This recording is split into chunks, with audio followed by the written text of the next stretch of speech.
ആദ്യം ശ്രീ സുഭാഷ് ബാബു, ഇന്നലെ വളരെ ദാരുണമായ ഒരു സംഭവമാണ് ഉണ്ടായിരിക്കുന്നത്. ഒരു ജനറൽ കമ്പാർട്ട്മെന്റിലാണ് ഈ സംഭവം ഉണ്ടായത്. ആ കമ്പാർട്ട്മെന്റിലെ ആളുകൾ ഉണർന്ന് പ്രവർത്തിച്ചു. അടുത്ത വന്ന മെമു ട്രെയിനിൻ്റെ ലോക്കോ പൈലറ്റ് അദ്ദേഹത്തിൻ്റെയും ഒക്കെ സഹകരണത്തോടു കൂടിയാണ് പെൺകുട്ടിയെ വളരെ പെട്ടെന്ന് ഹോസ്പിറ്റലിൽ എത്തിക്കാനും ഇന്ന് ആ കുട്ടി ജീവിതത്തിലേക്ക് തിരിച്ചു വരുന്ന രീതിയിൽ ഒരു പോരാട്ടം സാധ്യമാക്കിയതും. അല്ലായിരുന്നുവെങ്കിൽ മറ്റൊരു രക്തസാക്ഷി കൂടി ഉണ്ടാകുമായിരുന്നു.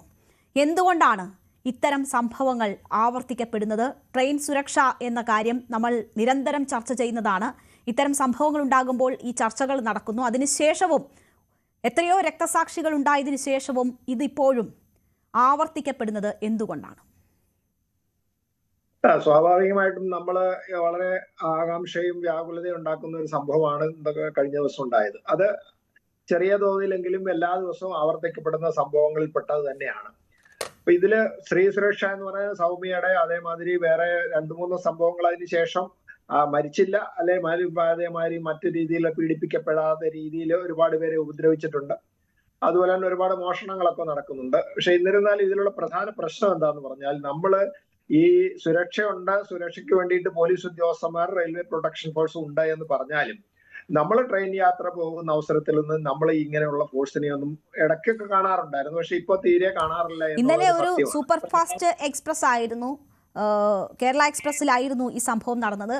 ഒരു റെയിൽവേ പ്രൊട്ടക്ഷൻ ഫോഴ്സിന്റെ ഭാഗമായ ആരും തന്നെ അതിലുണ്ടായിരുന്നില്ല എന്നതാണ് യാത്രക്കാർ പിന്നീട് മാധ്യമങ്ങൾ ഈ വിഷയങ്ങളെക്കുറിച്ച് ചോദിക്കുമ്പോൾ യാത്രക്കാർ പറഞ്ഞത്. ആരും ഉണ്ടായിരുന്നില്ല ആ ട്രെയിനിൽ. ഇപ്പൊ ഇല്ല. ഇപ്പൊ അതുകൊണ്ടാണ് ഞാൻ പറയുന്നത് കാണാറില്ല എന്ന്. കാരണം നമ്മള് ഏതിലെങ്കിലും നമ്മൾ തന്നെ അങ്ങോട്ടും ഇങ്ങോട്ടും ട്രെയിനിൽ നടന്ന പ്ലാറ്റ്ഫോമിൽ ഇറങ്ങിയും കയറുകയും ഒക്കെ ചെയ്യാറുണ്ടല്ലോ ഇതിൽ പോകുമ്പോൾ. അപ്പൊ അവിടെ ഒന്നും ഞാൻ കാണാറില്ല. അതുകൊണ്ടാണ് ഞാൻ പറഞ്ഞത് ഇപ്പൊ കാണുന്നില്ല എന്ന്. അത് റെയിൽവേ പ്രൊട്ടക്ഷൻ ഫോഴ്സ് ആയാലും പോലീസിന്റെ ബീറ്റാണ് സാധാരണ ഉണ്ടാകുന്നത്. ഇപ്പൊ പോലീസിനെ സംബന്ധിച്ചിടത്തോളം തീരെ അപ്രസക്തമായ രീതിയിലുള്ള ഒരു സെക്യൂരിറ്റി അറേഞ്ച്മെന്റ് അല്ലെ ബന്ദോബസ്താണ് അവർ ചെയ്തുകൊണ്ടിരിക്കുന്നതെന്നാണ് നമുക്ക് അനുഭവത്തിൽ നിന്ന് ബോധ്യപ്പെടുന്നത്. അപ്പൊ അവർ പറയുന്നത് എന്താന്ന് പറഞ്ഞാൽ ഞങ്ങൾക്ക് ആൾക്ഷാമുണ്ട്, ട്രെയിനിന്റെ എണ്ണം കൂടി, ഞങ്ങൾക്ക് എല്ലാം ചെയ്യാൻ പറ്റുന്നില്ല എന്നാണ് റെയിൽവേ പ്രൊട്ടക്ഷൻ ഫോഴ്സും ഒക്കെ പറയുന്നത്. പക്ഷെ റെയിൽവേയിൽ ഇത്ര ഭീമമായ നവീകരണം നടക്കുന്നതിന്റെ ഭാഗമായിട്ട് സെക്യൂരിറ്റി ഒരു പ്രധാന ഘടകമാകുമ്പോൾ അതിനും കൂടെ കൂടുതൽ ശ്രദ്ധ ചെലുത്തേണ്ട ഒരു സാഹചര്യം ഉണ്ട് എന്ന് ഇതുവരെ ആരും തിരിച്ചറിഞ്ഞിട്ടില്ല. അതാണ് ഇതിന്റെ പ്രധാന പ്രശ്നം. പിന്നെ ഇതിൽ നമ്മൾ പറയുന്നുണ്ട്, ഏതെങ്കിലും റിസർവ്ഡ് കോച്ച് ഉള്ളതിനകത്തില് ആരെങ്കിലും അതിക്രമിച്ചു കയറി അവിടെ മോഷണോ അല്ലെ മറ്റു രീതിയിലുള്ള സാമൂഹ്യദ്രോഹ പ്രവൃത്തിയൊക്കെ ചെയ്യുന്നതിനെ തടയാൻ വേണ്ടിയിട്ട് അത്യാവശ്യം എവിടെയെങ്കിലും അവിടെ ഇവിടെയൊക്കെ ഒരു പോലീസ് ഉണ്ടെങ്കിൽ പോലും ഈ ജനറൽ കോച്ചിലോ ലേഡീസ് കമ്പാർട്ട്മെന്റിലോ ഈ സംവിധാനമല്ല. മുമ്പ് ലേഡീസ് കമ്പാർട്ട്മെന്റ് നിർബന്ധമായിട്ടും പ്രത്യേകിച്ച് രാത്രികാലങ്ങളിൽ, അതായത് സന്ധ്യ ആവുന്നതിന് ശേഷം രാത്രികാലങ്ങളിൽ നിർബന്ധമായിട്ടും ഒരു പോലീസ് ഉദ്യോഗസ്ഥ ഉണ്ടാകും എന്ന് ഉറപ്പുവരുത്തുന്ന രീതിയിലുള്ള വാഗ്ദാനങ്ങളൊക്കെ ഉണ്ടായിരുന്നു. കുറച്ചു നാൾ അതിന്റെയൊക്കെ ആളുകൾ ഉണ്ടായിരുന്നു. ഇപ്പൊ അങ്ങനെയുള്ള ആളുകളെ ആരെയും നമുക്ക് കാണാനില്ല. അതുകൊണ്ട് ഇപ്പോ യഥാർത്ഥത്തിൽ ഈ സംഭവിക്കുന്നതൊക്കെ എന്താണ്, പ്രധാനപ്പെട്ട റിസർവ്ഡ് കോച്ചിലോ ഹൈ ക്ലാസ്സിലോ ഒന്നും അല്ല.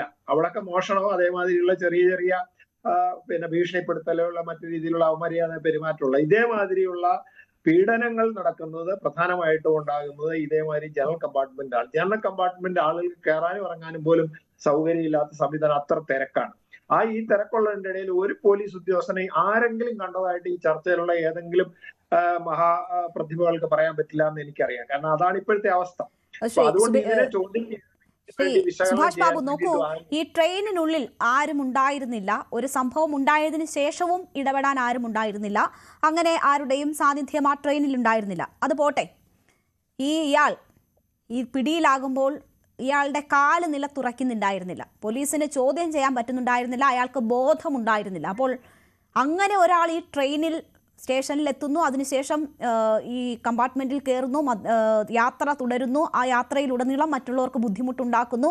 അങ്ങനെയുള്ള ബുദ്ധിമുട്ടുണ്ടാക്കിയത് ചോദ്യം ചെയ്തതാണ് വാക്കുതർക്കത്തിലേക്ക് നയിക്കുകയും പിന്നീട് പക മൂലം പുറത്തേക്ക് തള്ളിയിടുകയും ചെയ്യുന്നു. അപ്പോൾ ഇത്രയും സംഭവങ്ങൾ അതിനു മുൻപുണ്ടായി. അപ്പോൾ സ്റ്റേഷനിൽ ഉൾപ്പെടെ ഇയാൾ ഈ മദ്യലഹരിയിൽ ഇങ്ങനെ എത്തി യാത്ര ചെയ്യാൻ പറ്റുന്ന ഒരു സാഹചര്യം ഉണ്ട് എന്നതും ഗൗരവതരത്തിൽ കാണേണ്ടതല്ലേ? തീർച്ചയായിട്ടും. കാരണം മദ്യം എന്ന് പറയുന്നത് സാർവത്രികമാണ്. അതേപോലെ തന്നെ മയക്കുമരുന്ന് ഇപ്പൊ തന്നെ അനുവദനീയം അല്ലെങ്കിൽ പോലും മയക്കുമരുന്ന് അതിനേക്കാൾ സുലഭമായിട്ട് ലഭിക്കുന്ന ഉപയോഗം നടക്കുന്നതാണ്. അപ്പം ഈ രണ്ട് പിന്നെ മയക്കുമരുന്നിന്റെയും ഇതേമാതിരി മദ്യത്തിന്റെ ഉപയോഗം വളരെ കൂടിയിട്ടുണ്ട്. അതനുസരിച്ചിട്ട് ഇത് ഉപയോഗിച്ചു കഴിഞ്ഞാൽ സ്വാഭാവികമായിട്ട് അവർ കുറച്ച് അക്രമാസക്തരാകും.